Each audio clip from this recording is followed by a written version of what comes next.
Bonjour à tous. Municipal 2014, Télécréole et Info, Politique.net donne la parole à toutes les candidats et à tous les candidats. Nous sommes aujourd'hui avec Michel Vergoz, candidat donc du Progrès à Sainte-Rose. Bonjour. Bonjour. Qui êtes-vous? Je suis Michel Vergoz, j'ai 64 ans, je suis né à Saint-Denis de la Réunion.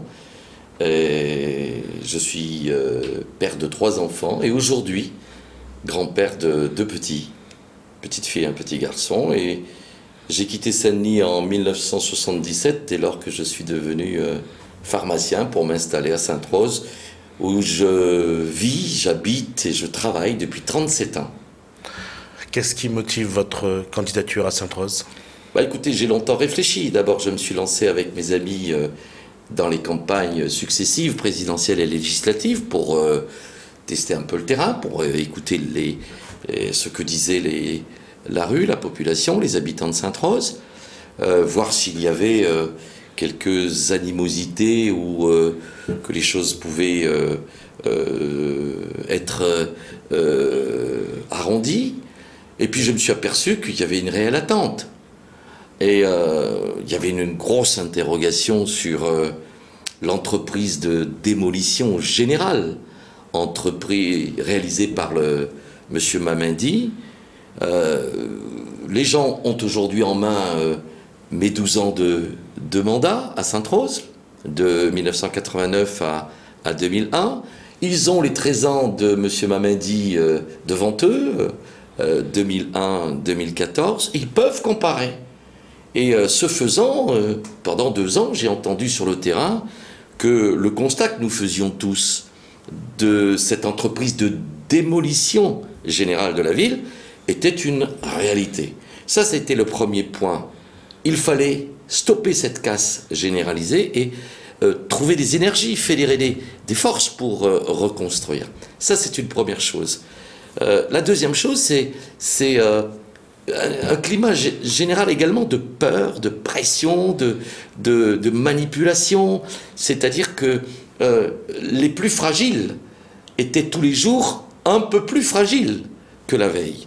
Et dans cet état d'esprit, bien évidemment, le développement est difficile à atteindre. Troisième chose, c'est bien évidemment définitivement l'incompétence de M. Mamindi. Je vous donne un exemple. Et nous en discutons avec les Sainte-Rosiens. Sainte-Rose est en train de construire une médiathèque, 3 500 000 €. Médiathèque qui va sûrement finir à 4 millions d'euros. Pour la faire fonctionner, il nous faudra trouver, chaque année, la faire fonctionner et l'entretenir, 400 000 €. C'est une ruine, c'est énorme, tous les ans. Et ad vitam aeternam. En face de la future médiathèque, vous avez quoi? Un spectacle de désolation. Une bibliothèque rasée, alors qu'il devait la rénover. Une piscine à l'agonie, qui perd 100 mètres cubes d'eau par jour, un cinéma fermé, un gymnase, la passoire, comme on l'appelle, qui coule de tous bords et qu'il faudrait raser. Et puis, une école avec des classes containers. Non pas une classe container pour rénover l'école ou la réhabiliter et provisoirement mettre nos enfants dans ces classes provisoires, non. Mais depuis 3 ans, 2 classes containers en plein centre-ville de Sainte-Rose. Et des cantines containers. Alors, si ce n'est pas de l'incompétence, comment appelle-t-on cela?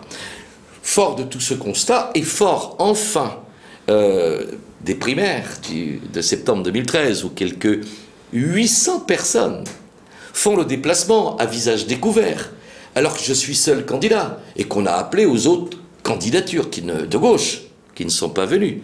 Eh bien, fort de ce soutien aux primaires des 800 personnes qui, un dimanche matin, après la messe, viennent voter pour dire « nous te soutenons », je me suis dit nous avons l'ensemble des éléments en main pour nous lancer dans cette bataille qui en vaut la peine, car c'est la bataille du redressement de notre ville, de la reconstruction de notre ville. Hormis les éléments que vous venez de développer, est-ce qu'il y a d'autres éléments du bilan de votre successeur que vous voulez mettre en avant? Je ne sais pas quel élément il tirera, lui, pour le mettre en avant. Moi, j'essaie d'être objectif le plus possible. Je vous ai parlé de l'école. Je peux vous parler... nous avions un pôle agricole qui était un pôle économique dédié expressément aux agriculteurs. Il a été totalement fermé. Nous avions un sentier du littoral qui est livré à lui-même. Nous avions, je l'ai dit, toutes ces structures. Nous sommes déjà à 5 minutes. On va vous proposer plus de parler de votre projet alors. Tout à fait, mais avec plaisir. Alors, vous avez déjà dit qu'est-ce que la population attend. Comment allez-vous répondre à ces attentes? Je crois qu'il y a des priorités qu'il faut ensemble faire avancer. La priorité des priorités, c'est l'école, et la priorité des priorités, c'est la jeunesse.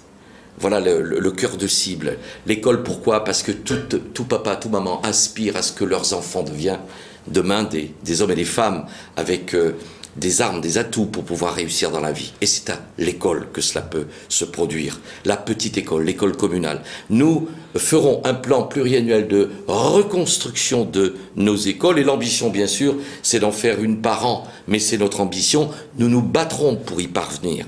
Puis redonner à l'école un dialogue vrai et sincère dans l'école, autour de la communauté éducative, enseignants, parents d'élèves et mairies. C'est la caisse des écoles que nous allons faire vivre. Savez-vous que le 12 novembre, c'est-à-dire à un mois de la fin de l'année, 50 000 € ont été votés pour la caisse des écoles, et personne n'arrive à me dire où sont-ils partis. Le 12 novembre, c'est-à-dire en fin d'année budgétaire. Ces choses ne peuvent plus perdurer. Nous avons le périscolaire à installé d'entrée dans cette rentrée prochaine. Nous le ferons parce qu'il y va de l'avenir et de l'éveil de nos enfants. Aux côtés de cette école, nous avons le métier d'ATSEM, l'agent technique spécialisé des écoles maternelles. Les ATSEM aujourd'hui balayent les classes.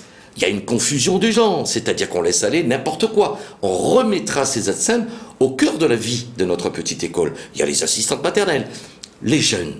Savez-vous qu'aujourd'hui, on sort des jeunes du lycée pour les faire miroiter un contrat d'apprentissage, ce que Oz a chanté, Contrats élections, en marée, la future chanson de Oz. Eh bien, nous ferons en sorte, avec les outils que la République nous donne, je fais allusion à la garantie jeune pour les 18-25 ans, de remettre chaque année en préparation, apprentissage et formation, dans un module que nous créerons spécifiquement, ces jeunes, pour essayer de leur ouvrir la voie à leur projet. Nous disons aux jeunes, c'est pas nous qui ferons votre avenir, mais si vous avez un projet, si vous désirez le porter, alors nous serons à vos côtés. Voilà les plans que nous avons. Et puis, développement économique, avec l'économie saint-rosienne, au moins sur ses deux jambes. Le pôle économique pour l'agriculture, la pêche, le tourisme et la très petite entreprise. Et l'autre côté, la fameuse économie sociale et solidaire, dont la prochaine loi va être votée à l'Assemblée nationale juste après les élections municipales. Elle l'a déjà été au Sénat. Nous avons des perspectives de développement économique compte tenu de notre fort potentiel touristique, le vert avec la forêt, le rouge avec le volcan et le bleu avec notre port, abri pêche et de plaisance de Sainte-Rose. Ce sont des atouts d'infrastructures qui sont énormes. Jusqu'ici, non seulement ils n'ont pas été développés, mais ils ont été, pour certains, détruits. Et c'est cela qu'il faut reconstruire. Ce n'est pas une tâche facile, nous y parviendrons avec la volonté du plus grand nombre. Dans cette démarche que vous avez parlé de l'aménagement du territoire, ça reste sur le port? L'aménagement du territoire, c'est déjà un plan local d'urbanisme construit avec les habitants. C'est pas dans une publicité de journal au mois d'octobre dernier où on dit « vous voulez déclasser votre terrain, écrivez au maire ». C'est du folklore, ça. C'est honteux pour un magistrat de parler ainsi. Il y a la révision d'un plan local d'urbanisme que nous ferons avec les habitants et dans l'intérêt de chacun, des groupes que sont les agriculteurs, que sont les développeurs du tourisme, que sont ceux qui s'investiront dans la pêche, et nous le ferons dans l'intérêt et dans la justice, dans l'intérêt de tous et dans la justice, en transparence. Il nous reste 30 secondes, un message pour les Saint-Rosiens. Je dis aux Saint-Rosiennes et aux Saint-Rosiens, oui, la victoire est possible, bien sûr vous la sentez comme moi, mais ne relâchez pas vos efforts, relâchons pas nos efforts. Jusqu'au 23 mars, il nous faudra aller convaincre le plus possible dans la paix, et puis surtout 2 mots-clés, dans le respect. Le respect de tous, quelle couleur que nous soyons, quelque race que nous soyons, quelque religion que nous soyons, une seule pensée en tête, donnons-nous la main pour ensemble reconstruire notre ville en respect et dans la confiance. Je compte sur vous. Michel Vergoz, merci d'avoir répondu à nos questions. Je rappelle donc que vous êtes candidat du Progrès au municipal de Sainte-Rose. Merci à vous. C'est moi qui vous remercie.